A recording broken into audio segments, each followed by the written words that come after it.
It's Football Friday, and we are one game away from a winning season. You're locked on UConn.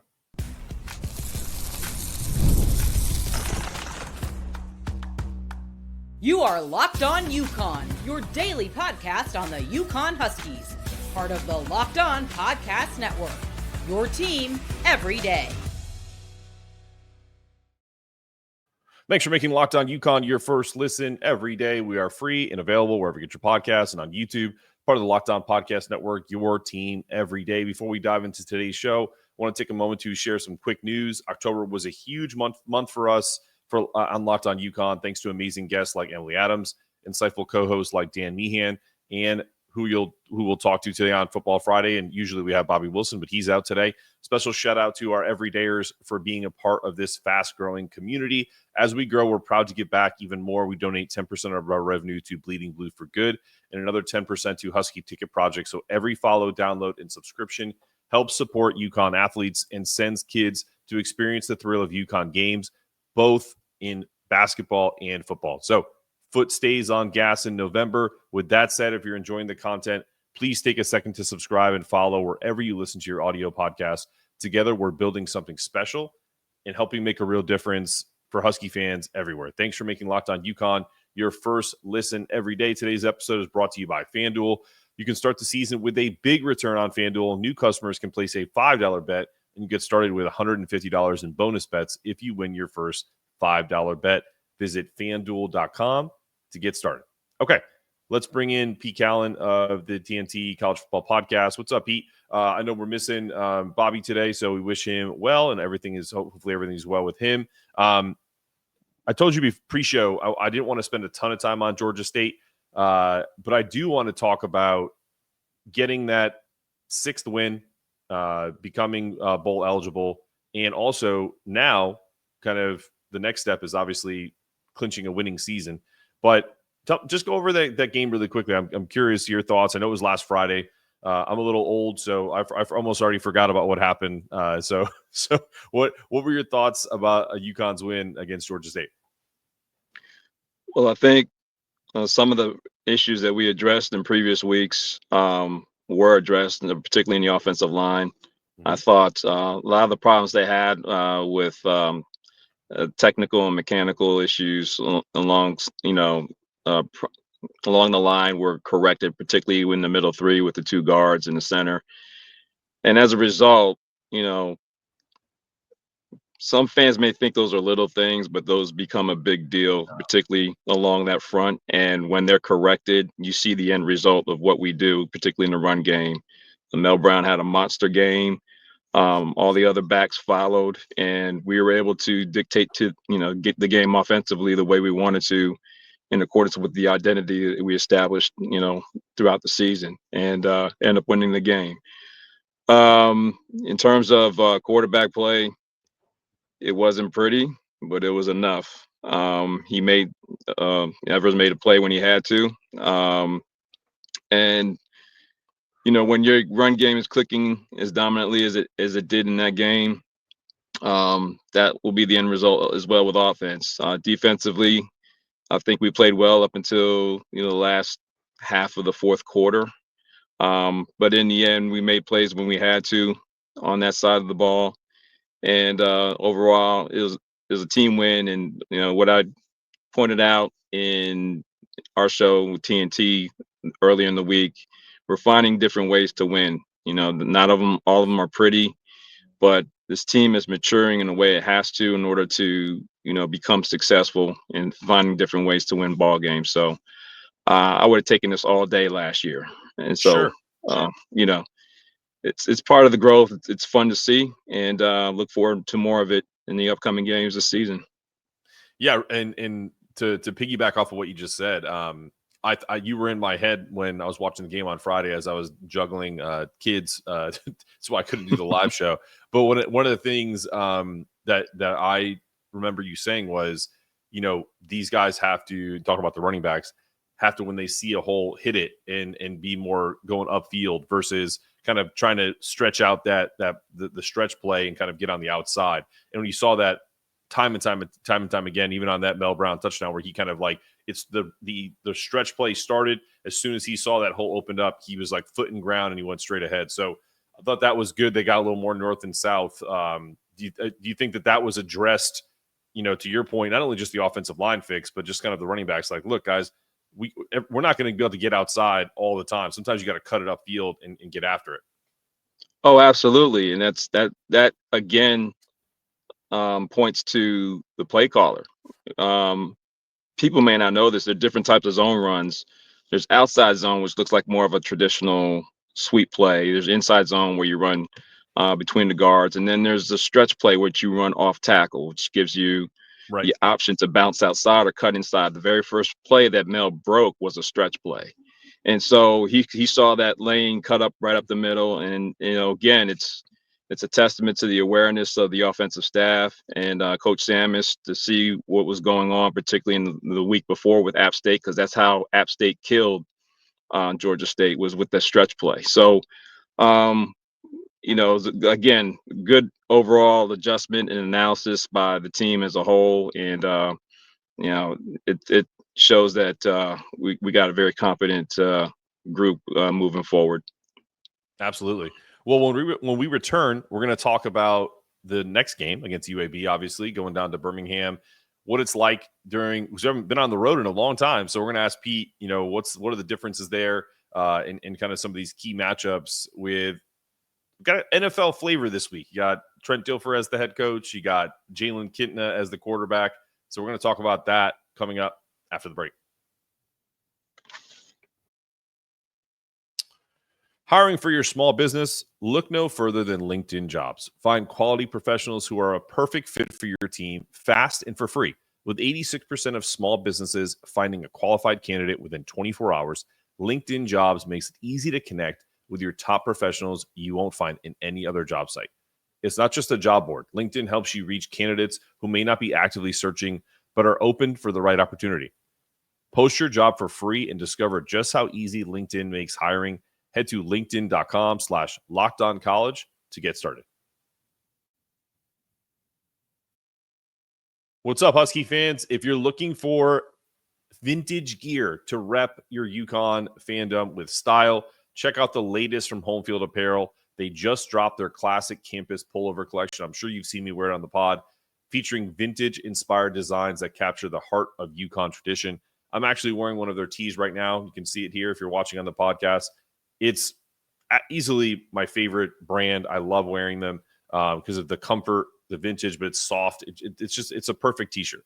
And for a limited time, you can snag 15% off your order with the promo code UConn24 at checkout. Don't miss out on these must-have pieces. Go check out Home Field Apparel right now.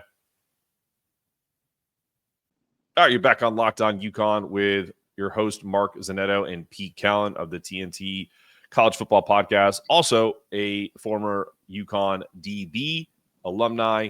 Really appreciate you being on the show as always. I talked about this a little bit before the break about how, this team, UAB, has a interesting flavor to it with a lot of NFL pedigree, right? You have Trent Dilfer, a Super Bowl winning quarterback at the helm. And then you have Jalen Kitna, John Kitna's son, who also played, I believe, 10, 12 years in the NFL at quarterback, mostly with the Bengals, played with the Cowboys a little bit. What are your thoughts about that? Like, just in terms of kind of like how this team is run, and then especially with Kitna in particular, because he's pretty damn good. I think he had like 6 touchdown passes in his last game against Tulsa. Highly effective, explosive. How are we going to stop John? And tell me your thoughts about Trent Dilfer as the coach after that. Well, whenever you combine a quarterback with NFL pedigree and his dad, and with a head coach that has NFL pedigree, the results can be pretty good. It culminated last week in a great performance by Kitna with his 6 TD passes, as you illustrated. It was their best game of the season in terms of offensive performance. They put up a lot of points and totally dismantled Tulsa. The question is, can you protect them and can you make it consistent? And that's been the big question with UAB in past games, where they've kept it close against certain opponents. They kept it close against Arkansas, South Florida, and the like. And then there are other opponents that they totally did not get it together, and it was a ish show. Excuse my French. So, as with any offense, it goes along with the offensive line and how much they can protect him. And they've been pretty inconsistent between, Kitna and the backup quarterback. They've given up 24 sacks in 8 games. So it all depends on, how they perform, particularly along that line to protect him and give him time to see the defense and deliver the ball. He's got a good arm. He illustrated a lot of skills in terms of scrambling last week as well. It just depends on what kind of UAB team we're going to get. In terms of Coach Dilfer, he's been hot and cold as a coach as well. There's more of a sentiment along the UAB staff, fan base, to not like what he's doing. It's supposed to like what he's doing. But he's young in his tenure. They'd like to see more consistency, just like our fan base liked to with our team not too long ago. So it's going to be a mystery to see what kind of UAB team shows up. Yeah, and also those are all great points about protection, because we know that's obviously key to any quarterback having success. But to touch on Trent really quick, because I think I'm smiling because he's kind of a lightning rod figure. I think right now you either love him or you hate him. I don't think there's any middle ground. I will take Jim Mora over him any day of the week, just because of his commitment to UConn versus it feels like, at least from the things I've seen from UAB, is that, it almost feels like he has one foot out the door, that he's treating it like a stepping stone. Right. And you can hear it. Like, you can hear it in his press conferences. You see him ranting and raving on the sidelines. One of my bullet points is just beat Dilfer, or just beat Trent, is because that's one of the reasons why I want them to win, and I want them to win big, is because I think Trent Dilfer is kind of a pompous prick, and I really want them to take him down. That's just the way. That's just how I feel. He just is. Even his fan, even the media was like, asked him, "Do you want to clarify your comments about this isn't Alabama?" And he was just like, "Oh, blah blah blah, my grandson." It was just like, instead of being like, "Hey man, I'm sorry, we had a tough game," he just has no self-awareness, and he never has, frankly. That's pretty much Trent Dilfer. Yeah. Since he played in the 90s, there's been kind of like this love-hate relationship with people around him. The same thing that makes him a good competitor, and a Super Bowl winning quarterback at times can get in the way of connecting with other people. And as a quarterback or as a leader, that could be problematic if you're doing that inconsistently. And that's certainly a chink in his armor, so to speak, as a leader. And that's one of the things that I think it gets reflected in his team's performance. You don't know what version you're going to get. That's fair. Yeah, a little bit of like Jekyll and Hyde. Right. But okay, let's get back to the X's and O's. I literally could do a whole show on how we should take down Trent Dilfer, but we won't do that. We'll be more mature. If you look at UConn's offensive line, and they dominated last week, they still, it wasn't perfect. They had moments, but the issues that you talked about were cleared up. How do you think they're going to go about this game in attacking UAB? You think it's going to be similar in trying to establish the run and trying to do some of the different running reads, whether it's zone, whether it's outside stretch, anything to kind of get the running game going? Because I feel like that's the only way recently that you can kind of partner with Nick Evers. Because if it has to be a throwing game, that's where I get concerned that Nick can't do it on his own, because nobody can. But particularly Nick right now isn't really efficient. So how are we going to be able to get this running game going to parlay with Nick Evers at quarterback? I think pretty much stick to our identity. pretty much do some of the same things that we've been doing. And I think with the added caveat of by now knowing the strength of each of our running backs, giving them plays that enhance their skill sets. We know Darrell can see the whole field and run anything. Same with Cam, same with Mel, pretty much.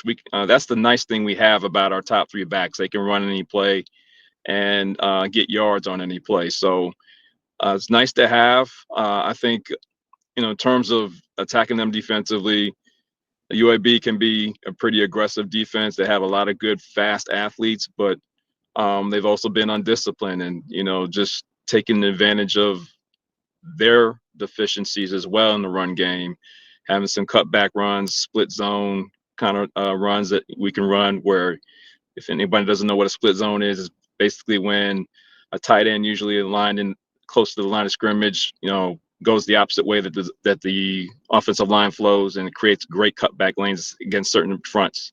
So there's a whole arsenal of things that we can do that we've run over the season that if we just execute, I think we'll be okay.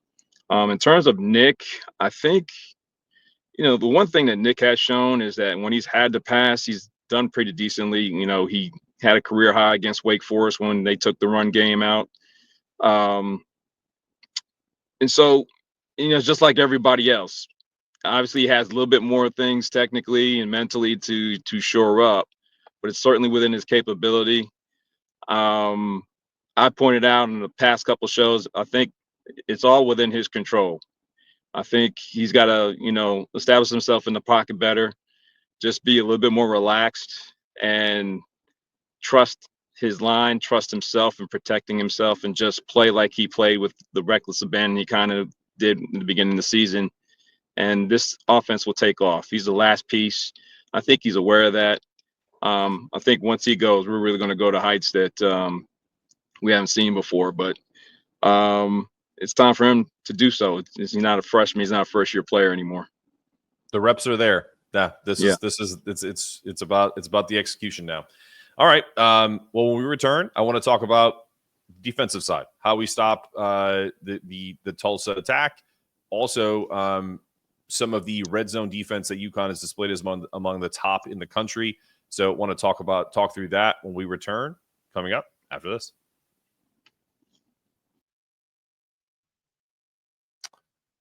With Robinhood Gold, you don't need a silver spoon to eat up the financial favors of the 1%. Robinhood Gold allows others to get the rates and perks usually reserved for the high society. Now, the resourceful individual with Robinhood Gold can earn the very liberal rate of 4.5% APY on uninvested cash and be rewarded with a handsome 3% return and boost on an IRA account. Robinhood Gold provides the privileges of a high net worth for any net worth.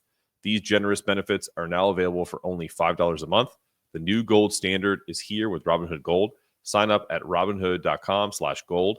Terms apply. For product-specific disclosures, visit robinhood.com/gold. Investing involves risk. Rates may change. Gold membership is offered by Robinhood Gold, LLC.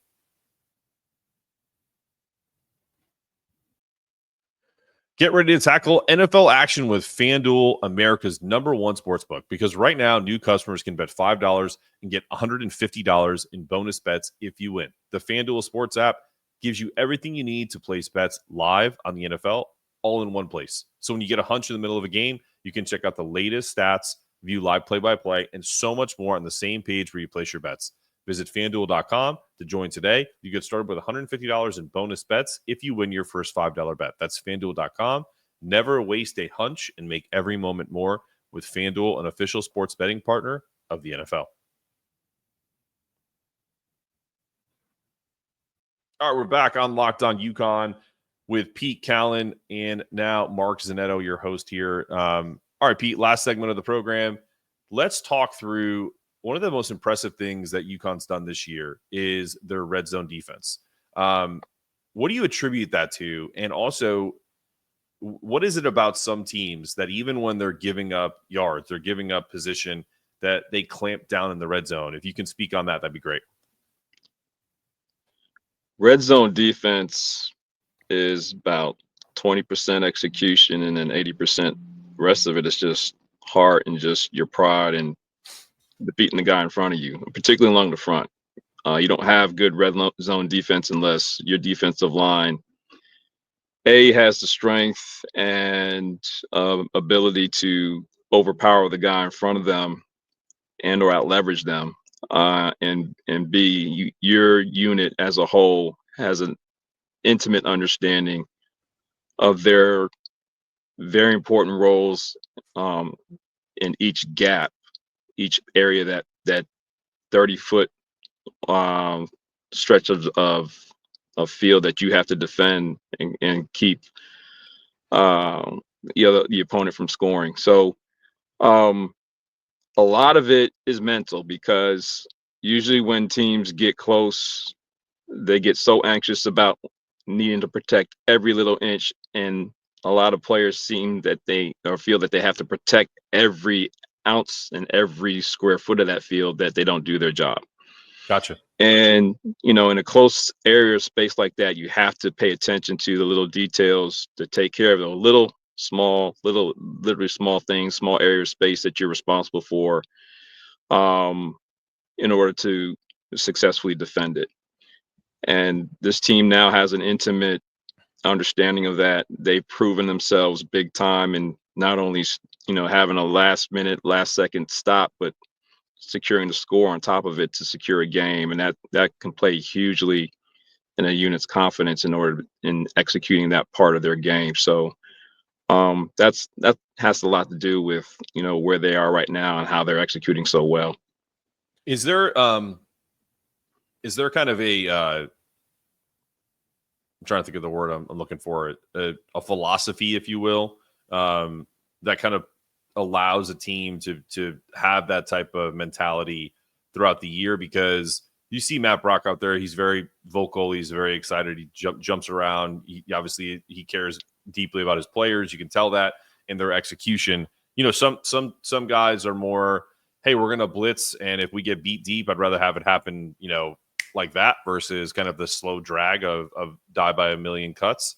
So I'm just curious, do you think that Matt Brock has a little bit of both? Because he's not afraid to send people and kind of get after it, but also the red zone defense is so solid. So I'm just curious, what your thoughts are on that. I mean, the philosophy is pretty simple. I think he just tries to defend space and make throwing lanes real tight for quarterbacks to have to complete passes. And in the run game, fill your gaps, fill them quick, make things bounce horizontally as opposed to vertically to give your guys a shot to make tackles. When it starts to get tighter and tighter, those spaces get more constricted, and there's more emphasis on being explosive through people, your body through half of a body, quarter of a body to protect your gap, and again, make things bounce horizontally to give your teammates a chance to make plays. And this year we have the athletes to chase things down and make secure tackles, and that's been the difference this year as opposed to previous years. All right, makes sense. I appreciate you explaining that. I think for me, what's interesting is you mentioned this earlier in the podcast about this kind of Jekyll and Hyde and how that has to do with the leadership under Trent Dilfer. You never know what you're going to get. But if you do get I don't know which is Jekyll, which is Hyde, which is better for them, right? If you do get the good Jalen Kitna, if you do get that kind of explosive type offense, how do you stop that? Is it really just going to be about the pressure that we put on the quarterback, or is it going to be playing some games up front, running stunts, dropping guys? What are your thoughts? And as always, you try to see what an offense's weaknesses are and attack them. I think their weaknesses are along the offensive line. We've done a pretty good job in not only disguising fronts, but applying pressure and having guys understand, where to apply pressure. I think we just have to be disciplined, because we've been getting guys back in the backfield to sack quarterbacks. Last week was a perfect illustration of a lack of technical discipline in terms of our pursuit paths and sacking the quarterback. You're supposed to go to the upfield shoulder. People were going to the downfield shoulder, downfield hip, and quarterbacks were leaking outside and we're able to extend plays and make plays on third down. We can't let this guy do that. He's a bigger target, so it should be easier for the blitzers or for the people putting pressure to target him and have the appropriate path. In terms of attacking good NFL experience, Dilfer, we have good NFL experience. Coach Mora as a background, who's probably played him before and probably has a little bit of a scout on his personality and what he may like to do, and related to what he sees on film and what he communicates Kitna to do. So I like our matchups, honestly, on defense. I like our chances in stopping them and slowing them down. We just have to focus and doing our own jobs and execute. Yeah, man. That's a great point. I bet Jim Mora has played against Trent before and can kind of understand his personality and how to get under his skin, because I would love to see a blow up on the sideline on tomorrow at 2:30 on ESPN Plus. That if you're gonna watch it, if you don't have ESPN Plus, get it for this game. I think it's gonna be a fun one. Before we go, give me your predictions. I was off last week because I said we weren't going to score that many points, but I did say we were going to win. I think you were closer. I think Bobby was too. But what's your prediction for this game against UAB? I think we're going to pull out the victory 31-24. I think our group now has enough game experience where they feel they can play their style of ball no matter where they play. We have learned how to win different football games in different situations, and I think it'll carry over to this week. Okay. Yeah, I think I'm torn because, I mean, if you look at my head's tilted this way because I'm looking at the results of UAB for the year. Against a really good Navy team, they barely scored 20, but then against a Tulsa team that struggles, they almost dropped 60. So it's kind of like you said, it's like what to expect. I think I'm with you there. Go ahead. If you do notice, the teams that beat them pretty soundly, all running teams. Oh yeah, non-spread teams. Yep. So that bodes well for us. Yes, like I said, I like our chances. They got to show that they can stop people. And like I said, I think we have answers if they do. And we're gonna do well on the road and get this dub. All right. Well, I'm gonna go 34-28. That's gonna be with UConn pulling out the win. I hope I'm wrong, because I hope it goes higher. I hope they win like 50-10 or something crazy like that. Like I said, that's the name of our happy to be wrong. Right? As long as is the outcome, I could care less what the score is, because I'm done betting this year. I don't know what the hell I'm talking about when it comes to that, for sure. All right, my man. Listen, have yourself a great rest of your Friday. Hopefully we will celebrate another UConn win and gets to 7. That would be a fantastic outcome for the year. And you got any parting shots for the Huskies? No, just Husky Nation, tune in, support our guys, and let's continue that road to 9/10 wins, man. Let's do it starting this week. Absolutely, man. Well, this has been another episode of Locked On UConn. I'm your host, Mark Snetto, for Pete Callen. We say stay locked in, stay connected. Make sure you watch that game this weekend. Roll skis. Roll skis.